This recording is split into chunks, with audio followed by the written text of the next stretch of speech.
وزیر اعلیٰ سہیل آفریدی نے سندھ حکومت کو تنقید کا نشانہ بناتے ہوئے کہا ہے کہ سندھ حکومت نے رکاوٹیں ڈالی، عوام نے سب رکاوٹیں ہٹا کر جلسہ کامیاب بنایا۔ سندھ حکومت نے سندھی ٹوپی اجرت کی بے حرمتی کی۔ سہیل آفریدی کا کہنا تھا کہ ہمارے ساتھ مختلف مقامات پر پولیس گردی کی گئی، پولیس گردی کے بعد بھی ہم یہاں اتنی بڑی تعداد میں جمع ہو گئے۔ ان کا کہنا تھا کہ پنجاب میں بھی حکومت نے ہمارے ساتھ اچھا سلوک نہیں کیا تھا، سندھ میں بھی سندھ حکومت نے اچھا سلوک نہیں کیا۔ اس کے بعد خیبر پختونخوا میں اگلا پڑاؤ ڈالیں گے اور اسٹریٹ موومنٹ کے ذریعے عمران خان کا پیغام ملک بھر میں پہنچائیں گے۔ سہیل آفریدی کا کہنا تھا کہ کراچی کے عوام کا دل سے شکریہ ادا کرتا ہوں، عوام نے نکل کر ثابت کیا کہ قوم عمران خان کے ساتھ کھڑی ہے۔ جو سوچ رہے تھے کہ عمران خان کی سیاست ختم ہو جائے گی، وہ آج آ کر دیکھ لیں۔ ان کا کہنا تھا کہ پیپلز پارٹی نے مل کر آئین کا ڈھانچہ تبدیل کر دیا، سندھ میں پیپلز پارٹی کی ڈکٹیٹرشپ قائم ہے۔ سہیل آفریدی کا دوستو یہ بھی کہنا تھا کہ عوام ڈی چوک جانے کو تیار بیٹھی ہے، عمران خان کی کال کا انتظار ہے۔ ہم کسی کو اجازت نہیں دیں گے کہ وہ ہمارے حقوق ختم کرے، ہم کسی کو اجازت نہیں دیں گے کہ قوم کے لیڈر عمران خان کو بلا جواز جیل میں رکھیں۔ امریکی شہر لاس اینجلس میں ایرانی حکومت کے خلاف ہونے والے ایک مظاہرے کے دوران ٹرک کی ٹکر سے متعدد مظاہرین زخمی ہو گئے۔ واقعے کے بعد زخمی افراد میں سے چند کو فوری طور پر ہاسپٹل منتقل کیا گیا، جبکہ ٹرک ڈرائیور کو پولیس نے گرفتار کر لیا۔ واقعے کی تحقیقات جاری ہیں اور حکومت کا یہ جاننے کی کوشش کر رہی ہے کہ یہ حادثہ تھا یا جان بوجھ کر کیا گیا۔ یہ واقعہ دوستو ایسے وقت میں پیش آیا ہے جب ایران میں گزشتہ 2 ہفتوں سے احتجاجی مظاہرے جاری ہیں۔ ایران نے امریکہ اور صہیونی حکومت کے خلاف مزاحمت میں مارے جانے والوں کی یاد میں 3 روزہ سوگ کا اعلان بھی کیا ہے۔ کچھ میڈیا کا کہنا ہے کہ مظاہروں کے دوران 192 افراد مارے جا چکے ہیں، جبکہ امریکی انسانی حقوق تنظیم HRANA کا دعویٰ ہے کہ اموات کی تعداد 500 سے زیادہ ہے۔ ایران نے کہا ہے کہ ہم جنگ اور مذاکرات دونوں کے لیے تیار ہیں۔ ہفتے کے آخر میں دوستو تشدد میں اضافہ ہوا، تقریب کاروں نے مظاہرین اور سیکیورٹی فورسز کو نشانہ بنایا، تاہم اب صورتحال مکمل کنٹرول میں ہے۔ 2 ہفتوں میں بتایا جا رہا ہے کہ مظاہروں کے دوران 350 مساجد کو آگ لگا دی گئی تھی، لیکن ایرانی فورسز نے پرتشدد مظاہروں کے دوران زیادہ سے زیادہ تحمل کا مظاہرہ کیا۔ مظاہرین کے مطالبات جائز تھے اور حکومت انہیں سن بھی رہی ہے۔ صدر ٹرمپ کی مداخلت کی بات کے بعد احتجاج خون ریز ہو گئے تھے، تاہم مداخلت کا بہانہ پیدا نہیں ہوا۔ ایران کا کہنا ہے کہ ہم اب جنگ اور مذاکرات دونوں کے لیے تیار ہیں۔ امریکی صدر بھی کہہ چکے ہیں کہ ایران نے مذاکرات کے لیے رابطہ کیا ہے، جس کے انتظامات کیے جا رہے ہیں۔ آسٹریلیا نے بھارتی طلباء کے لیے اسٹوڈنٹ ویزے کے قوانین مزید سخت کرتے ہوئے بھارت کو نیپال، بنگلہ دیش اور بھوٹان کے ساتھ دوستو سب سے زیادہ خطرے یعنی ہائیسٹ رسک کیٹیگری میں شامل کر دیا۔ یہ فیصلہ معمول کے شیڈول سے ہٹ کر کیا گیا ہے، جس کی وجہ حکومت نے ویزا سسٹم میں سامنے آنے والے نئے دیانتداری کے خدشات قرار دیے ہیں۔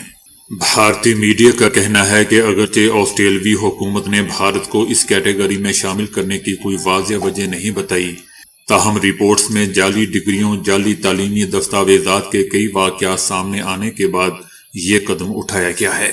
اس وقت آسٹریلیا میں موجود تقریباً 6,50,000 غیر ملکی طلباء میں سے لگ بھگ 1,40,000 کا تعلق صرف بھارت سے ہے، جبکہ چاروں ممالک مجموعی طور پر 2025 میں داخلہ لینے والے طلباء کا تقریباً 1/3 حصہ بنتے ہیں۔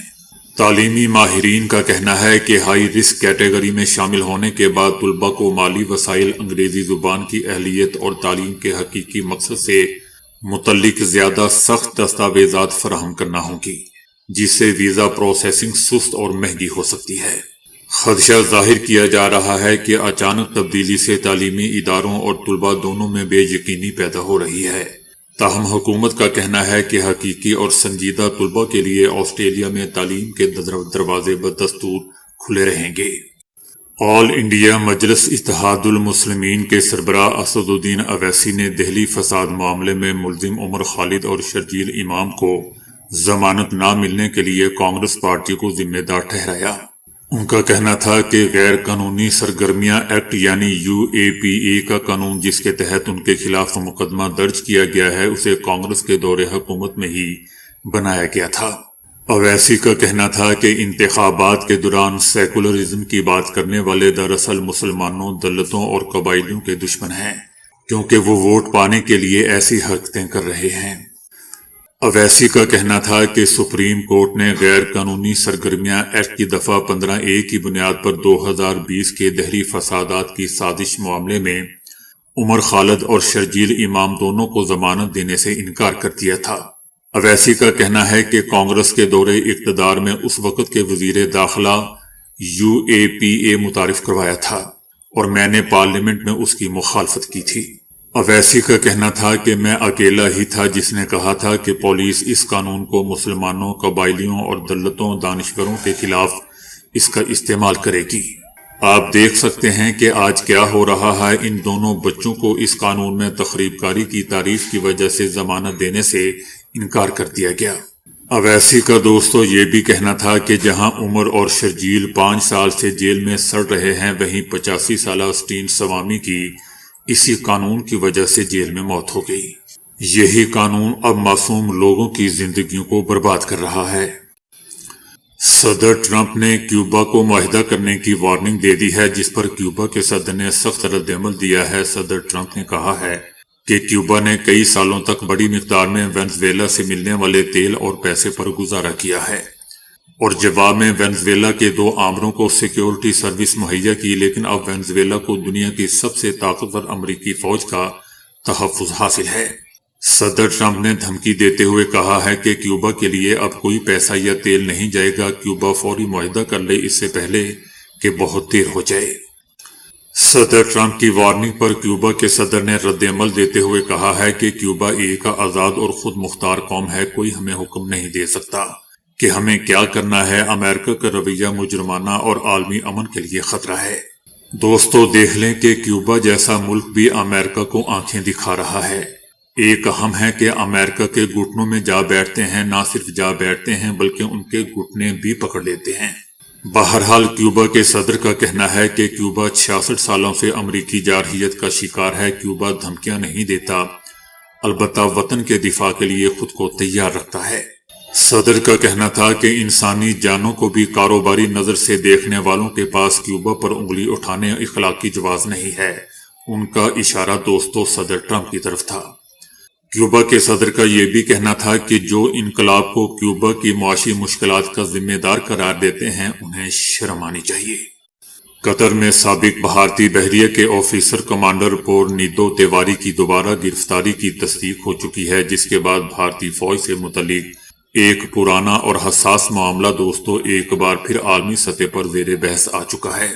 بھارتی وزارت خارجہ نے تصدیق کر دی ہے کہ کمانڈر پورنیدو تیواری کو قطر میں دوبارہ حراست میں لے لیا گیا ہے۔ یاد رہے دوستو کہ انہیں اگست 2022 میں 7 دیگر سابق بھارتی نیوی افسران کے ساتھ گرفتار کیا گیا تھا۔ 2023 میں قطری عدالت نے 8 سابق بھارتی بحریہ کے افسران کو جاسوسی کے الزام میں سزائے موت سنائی تھی، جس پر بھارت میں شدید تشویش پائی گئی تھی۔ بعد میں بھارتی حکومت کی سفارتی کوششوں کے باوجود فروری 2024 میں پورنیدو تیواری کو سنگین الزامات کے باعث بھارت کے حوالے نہیں کیا گیا تھا۔ دفاعی ماہرین کا کہنا ہے کہ یہ معاملہ صرف ایک فرد یا ایک کیس تک محدود نہیں ہے، بلکہ اس سے بھارتی فوج کی پیشہ ورانہ ساکھ، عسکری تربیت اور داخلی نظم و ضبط پر سوالات اٹھتے ہیں۔ ماہرین کا یہ بھی کہنا ہے کہ بھارتی فوج کو ماضی میں بھی بدعنوانی، اندرونی کرپشن اور اخلاقی مسائل جیسے الزامات کا سامنا رہا ہے۔ ایران کے سپریم لیڈر خامنائی نے امریکی صدر ٹرمپ کو تنقید کا نشانہ بناتے ہوئے دوستوں کہا ہے کہ فرعون، نمرود اور رضا شاہ کے ساتھ جو انجام ہوا وہی ٹرمپ کے ساتھ بھی ہوگا۔ سپریم لیڈر آیت اللہ خامنائی کا کہنا تھا کہ غرور میں مبتلا ایک شخص خود کو دنیا کے فیصلے کرنے کا اہل سمجھ رہا ہے، مگر اسے یہ یاد رکھنا چاہیے کہ اقتدار کے عروج پر موجود طاقتور حکمرانوں کا انجام کیا ہوتا ہے۔ سپریم لیڈر کا کہنا تھا کہ تاریخ گواہ ہے کہ ظالم، غرور اور طاقت کے نشے میں مبتلا حکمرانوں کا زیادہ دیر تک قائم رہنا بہت مشکل ہو جاتا ہے۔ ایرانی صدر ڈاکٹر مسعود نے بھی امریکہ اور اسرائیل پر ایران میں بدامنی پھیلانے کا الزام عائد کیا ہے۔ دوسری طرف ایران نے امریکہ اور صہیونی حکومت کے خلاف مزاحمت کے دوران مرنے والوں کی یاد میں ملک بھر میں 3 روزہ سوگ منانے کا اعلان کیا ہے۔ یہ اعلان دوستو ایسے وقت میں سامنے آیا ہے جب ایران میں گزشتہ 2 ہفتوں سے جاری بدامنی کے دوران اموات میں اضافہ ہوا ہے، جس کا الزام ایرانی حکام نے امریکہ اور اسرائیل پر عائد کیا ہے۔ ایران کا کہنا ہے کہ یہ دونوں ممالک اپنے مقاصد کے حصول کے لیے ایران میں فسادات کروا رہے ہیں۔ صدر ٹرمپ نے سوشل میڈیا پلیٹ فارم پر ایک تصویر پوسٹ کی ہے جس میں انہوں نے خود کو وینزویلا کا عبوری صدر قرار دے دیا۔ پوسٹ میں ان کے ساتھ سرکاری پورٹریٹ اور عہدے کے نیچے جنوری 2026 بھی درج ہے۔ اس وقت تک وینزویلا کی حکومت کی جانب سے ٹرمپ کی پوسٹ میں دوستو کوئی سرکاری رد عمل ابھی تک سامنے نہیں آیا۔ پوسٹ میں دکھائی گئی تصویر ویکیپیڈیا کے صفحے سے مشابہت رکھتی ہے اور اس میں ٹرمپ کو امریکی صدر کے 45ویں اور 47ویں عہدے پر دکھایا گیا ہے، جبکہ نائب صدر کے طور پر جی ڈی وینس کو نامزد کیا گیا ہے۔ صدر ٹرمپ نے کہا ہے کہ ایران کی قیادت نے فوجی کارروائی کی دھمکیوں کے بعد مذاکرات کے لیے رابطہ کیا ہے۔ صدر ٹرمپ کا کہنا تھا کہ ایران کے رہنماؤں نے گزشتہ روز فون کیا اور ایک ملاقات طے کی جا رہی ہے۔ صدر کے مطابق ایران مذاکرات چاہتا ہے۔ انہوں نے خبردار کیا کہ ممکن ہے کہ ملاقات سے پہلے ہی ہمیں کارروائی کرنا پڑ جائے۔ یاد رہے دوستو کہ صدر ٹرمپ متعدد بار یہ دھمکی دے چکے ہیں کہ اگر مظاہرین کے خلاف طاقت استعمال کی گئی تو امریکہ مداخلت کرے گا۔ یہ مظاہرے دوستو 28 دسمبر کو مہنگائی میں شدید اضافے کے خلاف شروع ہوئے تھے، جو بعد میں 1979 کے اسلامی انقلاب کے بعد قائم ہونے والے نظام کے خلاف احتجاج میں بدل گئے۔ بتایا جا رہا ہے کہ تہران شہر تقریباً مفلوج ہو چکا ہے۔ مظاہروں کے آغاز کے بعد سے گوشت کی قیمتیں تقریباً ہر چیز کی قیمتیں دگنی ہو چکی ہیں، جبکہ بیشتر دکانیں بند بھی ہو چکی ہیں۔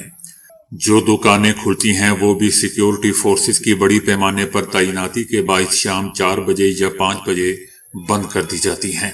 بتایا جا رہا ہے کہ یہ مظاہرے 86 سالہ سپریم لیڈر آیت اللہ خامنائی کی حکومت کے لیے ایک بڑا چیلنج بن چکے ہیں، خاص طور پر جون میں ایران اور اسرائیل کے درمیان 12 روزہ جنگ کے بعد جس کی امریکہ نے حمایت کی تھی۔ ایرانی ٹی وی نے جلتی ہوئی عمارتیں، جن میں ایک مسجد بھی شامل ہے، اور سیکیورٹی اہلکاروں کے جنازوں کی تصاویر نشر کی ہیں۔ تاہم 3 دن کی شدید کارروائیوں کے بعد سرکاری میڈیا نے اتوار کو حالات میں بہتری ظاہر کرنے کی کوشش کی۔ تہران کے گورنر کا بھی کہنا ہے کہ مظاہروں کی تعداد میں کمی آ رہی ہے۔ امریکہ میں مقیم معزول ایرانی شاہ کے بیٹے رضا پہلوی نے ایرانی سرکاری ملازمین اور سیکیورٹی فورسز سے مطالبہ کیا ہے کہ وہ عوامی احتجاجی تحریک کا ساتھ دیں۔ سرکاری اداروں کے ملازمین اور مسلح اور سیکیورٹی فورسز کے ارکان کے پاس انتخاب ہے کہ وہ عوام کے ساتھ کھڑے ہو کر قوم کے اتحادی بنیں یا پھر عوام کے قاتلوں کے ساتھ شریک رہیں۔ رضا پہلوی نے بیرون ملک ایرانی سفارتخانوں کے باہر اسلامی جمہوریہ کے پرچم کی بجائے انقلاب سے پہلے والا قومی پرچم لہرانے کا بھی مطالبہ کیا، بھونڈا مطالبہ کر دیا۔ ان کا کہنا تھا کہ اب وقت آ گیا ہے کہ ایرانی سفارتخانے اسلامی جمہوریہ کے شرمناک پرچم کے بجائے ایران کے اصل قومی پرچم سے آراستہ ہوں۔ صدر ٹرمپ نے کہا ہے کہ امریکہ ایران کے خلاف مختلف آپشنز پر غور کر رہا ہے، جن میں فوجی کارروائی بھی شامل ہے۔ صدر ٹرمپ نے فلوریڈا سے واشنگٹن ڈی سی جاتے ہوئے طیارے میں صحافیوں سے گفتگو کرتے ہوئے بتایا کہ وہ ایرانی اپوزیشن رہنماؤں کے ساتھ رابطے میں ہیں۔ صدر ٹرمپ کا کہنا تھا کہ ایران میں انٹرنیٹ کی بحالی کے معاملے پر وہ ارب پتی کاروباری ایلون مسک سے بھی بات کریں گے، کیونکہ اس شعبے میں ان کی کمپنی کو مہارت حاصل ہے۔ صدر ٹرمپ کا یہ بھی کہنا تھا کہ ایران نے حال ہی میں جوہری معاہدے پر بات چیت کے لیے رابطہ کیا ہے اور امریکہ اس حوالے سے ملاقات پر بھی غور کر رہا ہے، تاہم ساتھ ہی مختلف آپشنز بشمول فوجی کارروائی زیر غور ہے۔ دوسری طرف ایران کا کہنا ہے کہ اگر امریکہ نے ایران پر حملہ کیا تو اس کا جواب ضرور دیا جائے گا اور ضرورت پڑنے پر اسرائیل اور خطے میں امریکی اڈوں کو بھی نشانہ بنایا جائے گا۔ ایران کا کہنا ہے کہ ایران میں حالیہ فسادات کے پیچھے امریکہ اور اسرائیل کا ہاتھ ہے۔ ایران میں حکومت مخالف احتجاجی مظاہروں نے خطرناک رخ اختیار کر لیا ہے، جہاں انسانی حقوق کی تنظیموں کے مطابق 2 ہفتوں کے دوران اموات کی تعداد 500 سے تجاوز کر گئی ہے۔ امریکہ میں قائم حقوق انسانی تنظیم HRANA کا کہنا ہے کہ مظاہروں میں اب تک 490 مظاہرین اور 48 سیکیورٹی اہلکار مارے جا چکے ہیں، جبکہ 10,600 زائد افراد گرفتار کیے جا چکے ہیں۔ یہ ایران میں 2022 کے بعد سب سے بڑے اور شدید ترین مظاہرے قرار دیے جا رہے ہیں، جس پر عالمی سطح پر تشویش بڑھتی جا رہی ہے۔ دوستو، عالمی سطح پر تو تشویش بڑھتی ہوگی یقیناً، لیکن امریکہ اور اسرائیل یقیناً بہت زیادہ خوش ہو رہے ہوں گے، نہ کہ تشویش میں مبتلا ہوں گے۔ لیکن دوسری طرف ایران نے تاحال اموات کی سرکاری تعداد جاری نہیں کی، جبکہ غیر ملکی میڈیا آزادانہ تصدیق سے بھی قاصر ہیں۔ اس لیے ہم کہہ سکتے ہیں کہ یہ 500، 600 یا 400 جو بھی اعداد و شمار بتائے جا رہے ہیں، یہ یقیناً فیک ہیں یا کم از کم اصل نہیں ہیں۔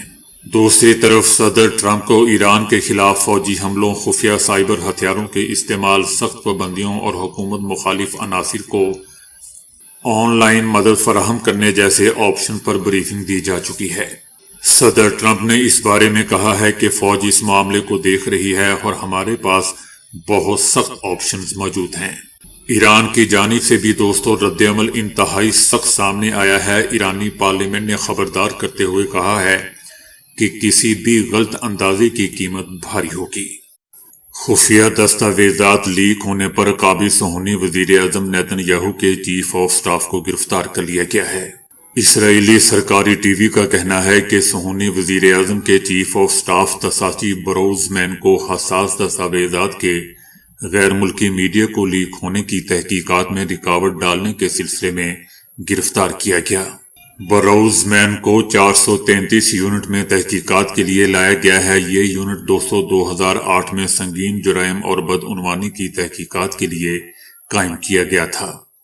اس یونٹ کو اسرائیلی FBI کا نام بھی دیا جاتا ہے۔ صہیونی چینلوں کا کہنا ہے کہ پولیس نے بروزمین کی گرفتاری سے پہلے ان کے گھر کی تلاشی بھی لی تھی۔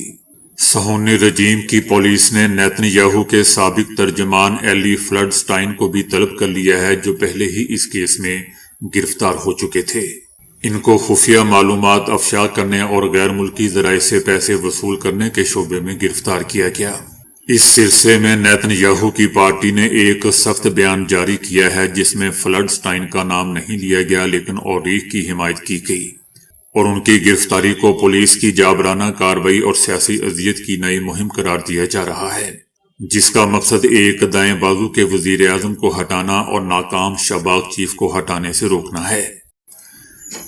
بتایا جا رہا ہے کہ افغانستان میں طالبان حکومت کی پالیسیوں کے نتیجے میں انسانی بحران مزید سنگین ہوتا جا رہا ہے، جہاں غربت، بے روزگاری اور خواتین کے حقوق پر پابندیوں نے عوام کی زندگی کو شدید متاثر کیا ہے۔ یہ بھی بتایا جا رہا ہے کہ شدید غربت کے باعث بعض افغان خواتین زندہ رہنے کے لیے انتہائی مشکل فیصلے کرنے پر مجبور ہو رہی ہیں۔ روزگار کے مواقع نہ ہونے اور امداد کی کمی کے باعث کئی خاندان فاقہ کشی کا شکار ہیں۔ ایک افغان خاتون نے میڈیا کو بتایا کہ وہ بیماری اور غربت کے خلاف جدوجہد کر رہی ہے اور ان کے پاس نہ مستقل روزگار ہے اور نہ کوئی سہارا۔ حالات اس حد تک خراب ہو چکے ہیں کہ بعض اوقات وہ اپنے بچوں کے مستقبل کے بارے میں انتہائی تکلیف دہ سوچنے پر مجبور ہو جاتی ہے۔